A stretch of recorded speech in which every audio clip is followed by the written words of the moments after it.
Este documento foi mantido sob o mais alto nível de sigilo por décadas. O que você vai ver aqui não é uma teoria da internet, mas o registro de uma expedição que desafiou as leis da física e da sobrevivência. Pense bem. 9 especialistas em trilhas, esquiadores experientes, entram na montanha Rolat Shahel, a montanha da morte na língua local, um lugar já carregado de lendas sombrias. Mas eles não eram supersticiosos, eram cientistas e atletas. E mesmo assim, nenhum deles retornou para explicar o inexplicável. Cada passo que eles deram naquela montanha os levou para mais perto de um mistério que até hoje causa arrepios em investigadores. O arquivo que vamos abrir hoje contém detalhes que foram escondidos do público por mais de 60 anos. Este não é apenas um caso arquivado.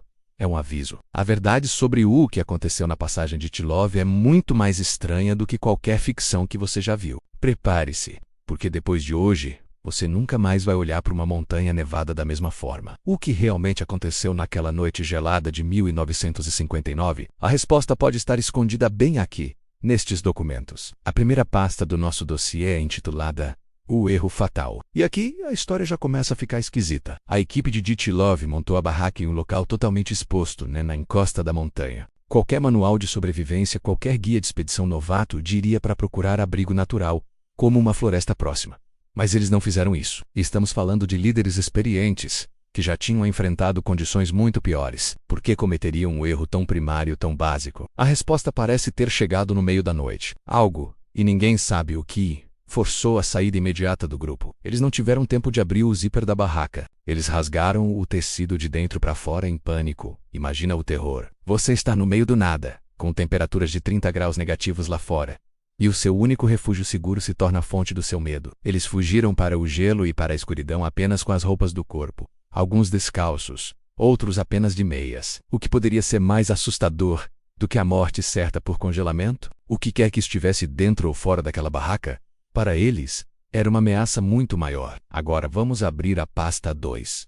Evidências biológicas impossíveis. Quando as equipes de resgate finalmente localizaram os corpos, espalhados pela encosta da montanha, o que eles encontraram desafiou a lógica médica. Os relatórios técnicos, que foram rapidamente classificados como secretos, apresentaram anomalias chocantes. 3 das vítimas tinham danos internos massivos, equivalentes ao impacto de um carro em alta velocidade. Costelas, fraturadas, crânios esmagados. Mas aqui está o detalhe que não faz sentido.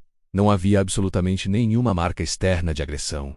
Nenhum hematoma, nenhum corte, nenhum arranhão na pele. É como se uma pressão invisível e esmagadora tivesse agido sobre eles de dentro para fora. Como isso é possível? Os peritos médicos da época ficaram sem palavras. A explicação oficial registrada nos documentos do governo russo classificou a causa da morte como uma força irresistível desconhecida.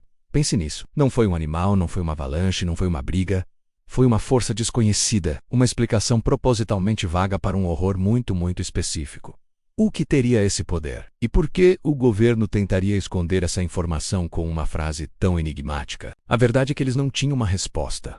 Ou talvez, a resposta fosse terrível demais para ser revelada ao público. Se as coisas já pareciam estranhas, é na pasta 3 que o dossiê se torna genuinamente perturbador. O título é O Detalhe do Colecionador. Esse é o nome que nós demos porque o que foi encontrado simplesmente não se encaixa em nenhum cenário natural. A remoção de tecidos moles em algumas das vítimas, como a língua e os olhos, foi feita com uma precisão cirúrgica. Os relatórios forenses da época afirmam que a extração desses tecidos não era compatível com a ação de predadores naturais da região, como ursos ou lobos. Não havia marcas de mordida ou lacerações típicas. Era algo limpo, preciso, quase deliberado, como se algo estivesse coletando amostras, e o mistério só aumenta. As roupas recuperadas dos corpos continham traços significativos de radiação. Não uma contaminação leve, mas níveis detectáveis e anormais. A pergunta que os investigadores nunca conseguiram responder é: por que sobreviventes de um suposto acidente na neve estariam contaminados com partículas radioativas? De onde veio essa radiação? A montanha não tem fontes naturais conhecidas. Juntando as peças, temos corpos com danos internos inexplicáveis, tecidos removidos com precisão e roupas radioativas. Isso não parece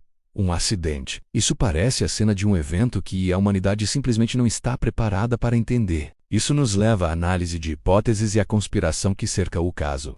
O que realmente aconteceu naquela noite? As teorias vão do natural ao paranormal, mas os fatos apontam para algo mais complexo. Naquela mesma noite, Outras testemunhas, incluindo moradores locais e outros grupos de alpinistas a quilômetros de distância, relataram ter visto esferas laranjas brilhantes voando no céu, justamente na direção da montanha Rolat Shahel. Seriam essas esferas a chave? Uma das teorias mais fortes sugere um teste de armas secretas soviéticas que saiu terrivelmente do controle. A radiação, a força invisível que esmagou os corpos, tudo poderia ser explicado por uma arma de energia ou sônica. Mas e a remoção dos tecidos? Isso leva a outra hipótese ainda mais sombria, que as esferas não eram armas, mas veículos. E o que estava dentro deles não era humano. Um predador inteligente, talvez extraterrestre, que a ciência e os governos preferem ignorar. O fechamento abrupto do caso pelo exército soviético apenas alimenta essa suspeita. Eles não pareciam estar investigando um acidente. Pareciam estar limpando os rastros de algo que eles não conseguiram conter ou explicar. O sigilo não era para proteger o público, era para esconder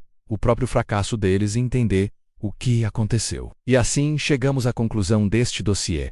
Com um aviso final, o caso Dyatlov foi oficialmente reaberto pelas autoridades russas em 2019, mais de 60 anos depois. E qual foi a nova conclusão? Uma avalanche. Uma explicação que ignora a radiação, os ferimentos internos sem trauma externo, a barraca rasgada por dentro e os tecidos moles removidos, uma resposta simples e conveniente para um mistério complexo e assustador. Mas a verdade é que as respostas continuam sendo as mesmas, não há respostas. A passagem de Dyatlov permanece como um monumento sombrio, um aviso silencioso de que existem forças e lugares neste mundo que estão além da nossa compreensão e do nosso controle. Lugares onde não somos bem-vindos. O arquivo oficial pode ter sido fechado, mas a sombra sobre aquela montanha continua crescendo, alimentada por cada pergunta que fica sem resposta. Se você chegou até aqui, agora você também detém este conhecimento. O sistema não gosta de quem faz perguntas. Comenta confirmado aqui embaixo se você quer a parte 2, onde vamos explorar as teorias mais censuradas. E se inscreve no canal antes que este arquivo seja deletado novamente.